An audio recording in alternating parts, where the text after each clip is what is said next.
Greetings, class. I hope you all have a phenomenal focus day tomorrow, Tuesday. I had said that I was going to do just kind of a quick video here, kind of summarizing some of the things that were covered in the multiple World War I lecture videos from last week. And so I just wanted to highlight a couple of things. I've talked plenty about the origins of World War I, about both the proximate and structural causes and the contingency of the decisions that were made. But I wanted to just make sure and highlight a couple of things about the war itself. Just kind of the big moments. You know, it's a 100 level history class. So here we go.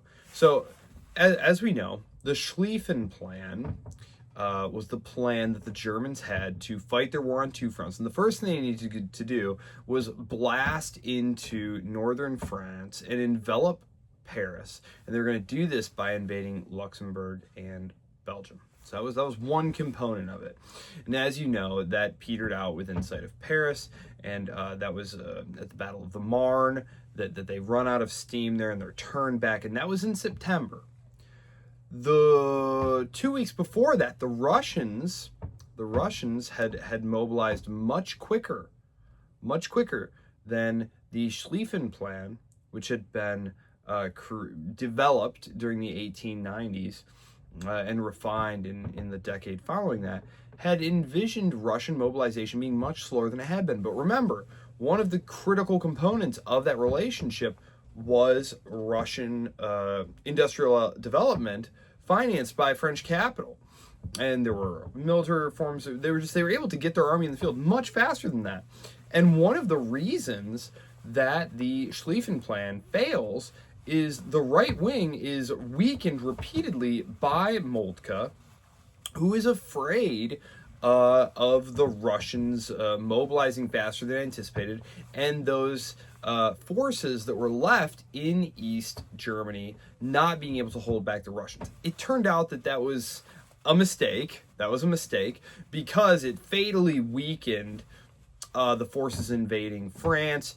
And at the same time, the Russian army is, it's hard to say who is the least competent army in World War I. I think the Russians probably have it as far as all the major powers go. I think Italian leadership was terrible. The Austrians were quite a mess. But they actually had already dealt with the Russians, and that was at Tannenberg. That happened 2 weeks prior to that, or it was a week. It was about a week prior to that. When we talk about these World War I battles, here's the problem with talking about these World War I battles: is we throughout all of class have talked about battles, and they start in the morning, they end in the evening, and then the battle's over. These battles are going to stretch on days, weeks, even months when we get into some of these bigger ones, and this is just a fundamentally different kind of warfare. It's a war of whole nations, of materials. And as you heard previously, that means that increasingly these civilian populations are going to be targeted. And it's hard for us sitting here in the 21st century where just bombing defenseless men, women, and children in their homes is just kind of, that's what happens in war. War is tough. This was considered by so many to be kind of a relapse into just the worst kind of barbarism. And so we'll have more to say about that, but essentially the war, as it becomes more brutal, and it's going to kill millions and millions of people. The casualty estimates are very inexact, but we're talking total deaths anywhere between 10 to 12 to 22 to 30 million people. This is not like anything that's happened before this. I had mentioned things like in the first day of the Battle of the Somme, there's like 60,000 casualties for the English, just the English, just on that one day, and the battle would carry on for weeks. So it's a different kind of warfare, and so some of the other things that go on here is. So when the Germans are turned back at the Marne, essentially what happens is they wind up digging in. And the certain things like the machine gun and barbed wire and the shovel, basically these trenches protected with barbed wire and machine guns, it just gave the defenders every advantage in the world. And tactically, you still had a lot of officers who were commanding guys as though you could just storm these positions. And it's one of the reasons that the casualty levels are so high. But very quickly, by October of 1914, remember the war starts in August. We had the July crisis, the assassination at the end of June. Between October 1914 and the spring of 1918, those trenches that will be dug on the Western Front between the Germans and the French and the British, those lines aren't going to move in either direction more than a handful of miles. And it's incredible. So there are going to be all sorts of attempts to change this situation, but these are going to be very fruitless. They're just going to lead to mass death. There is one strategic idea to break this problem, and it's actually Winston Churchill's idea. Remember, Winston Churchill was First Lord of the Admiralty at this point. His idea was to attack the Ottomans, to attack the soft underbelly of the Central Powers, as it were.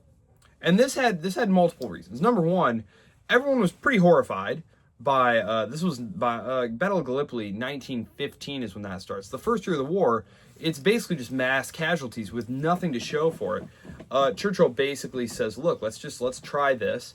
It winds up failing for a variety of reasons, but the strategic thinking there was that it would allow the British to open up resupply of the Russian army through the Straits and the Black Sea, because the Russian army did have quantity, had a lot of quantity, but its quality was, and this is not, it was terrible. And that's not a testament to the individual bravery of the soldiers. They were plenty brave. They were not equipped in anything like a ready fashion for the level of intense industrial warfare that was going to take place. And the Germans repeatedly smashed them. Even the Austrians were able to win some battles against the Russians. Although on the whole, the Russians do win more battles against the Austrians than they lose. But so that fails as well, though. That cost Winston Churchill his job, actually. The two navies, the big navies. Remember, one of the things that had kind of soured relations a little bit in the first decade of the 20th century between the British and the Germans was that the Germans had built this large battle fleet. And all the naval enthusiasts were predicting this like monumental clash of battle fleets, some kind of like epic sea fight. Well, as it turns out, there's only one. And that's at Jutland. That's also in 1916. It's totally indecisive. Both sides lose some ships. The Germans retreat to port, and they stay there for the remainder of the war. Of course, the German war effort, when we think about the German naval war effort, we tend to, rightly, associate it with submarines, with submarine warfare. This is going to take place pretty much from that point on. And it's important to understand that it was in response to the British blockade of Germany. There had been conventions. As I said, war and human civilization, it was kind of, the progress. The 19th century was all about progress. And human beings were reaching higher levels of civilization. They had attempted to pass laws and hold international conventions about the proper way to do war and how we're not going to do this. And, these were the Hague Conventions, for example. Things like we're not going to use poison gases or anything like that. We're not going to, starve,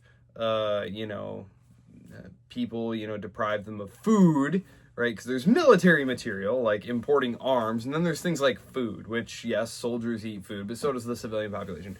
Well, the British government decides that they're going to blockade Germany and prevent food from coming in. And so the Germans retaliate by targeting British shipping.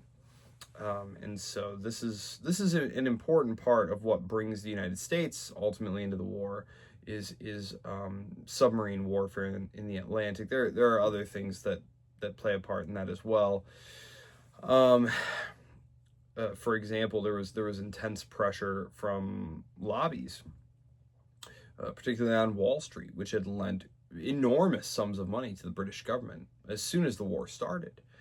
And as the war dragged on and on and on in a stalemate, it didn't look like either side was going to be able to break through and achieve victory. And Great Britain was bankrupting itself. So was France, so was Germany, so was Russia. And actually, this is as good a time as any to bring up the fact that it's the significant part of the reason for the Russian Revolution, the two Russian revolutions, was the incredible amount of strain that it put on the society. Massive amounts of death. By 1917, the Russians have lost almost 2 million men. And it's not just that they're losing men, it's that a lot of them don't have rifles, they don't have shoes, they're writing letters home from the front about how terrible the conditions are, about how, oh gosh, it would be better to be a prisoner in a German POW camp than to be in the Russian army. The incompetence with which the war is being run. At home, there are severe food and fuel shortages in major cities, and this is leading to widespread strikes and rioting. And of course, this is in a state where there is an enormous gap between the power elite and the rest of the people. It's not representative. It is still the czarist autocracy. And it's important, though, to understand that the initial revolution that overthrows him in February is kind of the liberal, nationalist, bourgeois revolution that we're familiar with. This is the government of Kerensky. The big problem for Kerensky, really, and all his supporters, and the coalition government that they put together there, the provisional government that they put together there, is they decide they're going to stay in the war, even though the war is insanely unpopular. They decide to stay in the war for what was promised to the czarist government. They essentially, are told by the other Entente powers, hey, everything we promised the czarist government, aid, control of Constantinople, the Straits, militarized Black Sea, Eastern Mediterranean, all that still on the table if you stay in the war.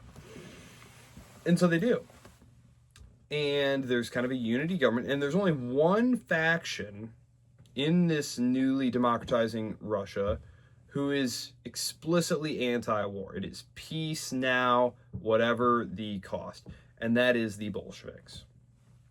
And that is ultimately one of the things that really gives them their boost to power, because they wind up overthrowing the government later that year in October. And their thing is peace, bread, and land, which is... I'll have more to say on the communists there. That was not actually like a Bolshevik policy. That was a Narodnik peasant party policy, but they adopt it because it's very popular. But anyway, the Russians leave the war, but they leave right at the moment that the Americans are getting in. Because the Americans wind up getting in. As I said, there was immense pressure on Woodrow Wilson from Wall Street to get in. There was the fact that he was an Anglophile himself. There was the fact that most of his closest advisors were Anglophiles. There was also just kind of clumsy management of things on the part of the German government. For example, apart from targeting shipping in the Atlantic, which they knew was just not going to play well in America, there was also the fact that they send this telegram to the Mexican government to get the Japanese government on board with this idea of invading the southern United States. And this is the Zimmerman telegram, which becomes public. And so the United States gets into the war, tips the balance in favor of the Entente, and allows them to win the war. And I'll just conclude by saying a couple of things here.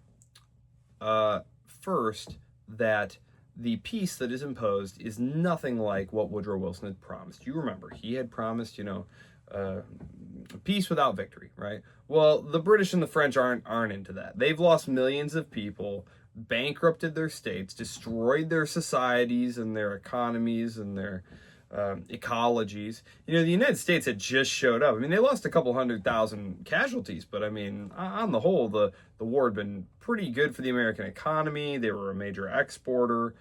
The British and the French were not interested in that, and the American government, Woodrow Wilson specifically, had very little leverage over them. And he winds up having a stroke and is mostly incapacitated.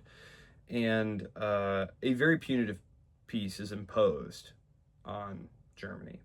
And as we're going to see, this builds a cult of kind of the stabbed in the back theory that's going to be seized upon by ultranationalists in Germany in the 1920s. And it isn't as though no one saw it coming. When he was faced with signing the Treaty of Versailles, a member of the German delegation basically said, I can't sign this. I'm going to be killed if I sign this. And sure enough, he was. He signed it, and he was killed when he returned to Germany. I think I'll save talking about the descent of Eastern Europe into revolution and independence and war, because we tend to think of World War I as like, okay, and then the guns went silent in November 1918, and isn't that swell? But actually, that was just the beginning of the amount of chaos and bloodshed that was going to dominate Central and Eastern Europe for years to come. So I look forward to seeing you all Thursday, when we will get to dive into what Winston Churchill referred to as the War of the Pygmies. So until then, have a good rest of the day and enjoy Focus tomorrow.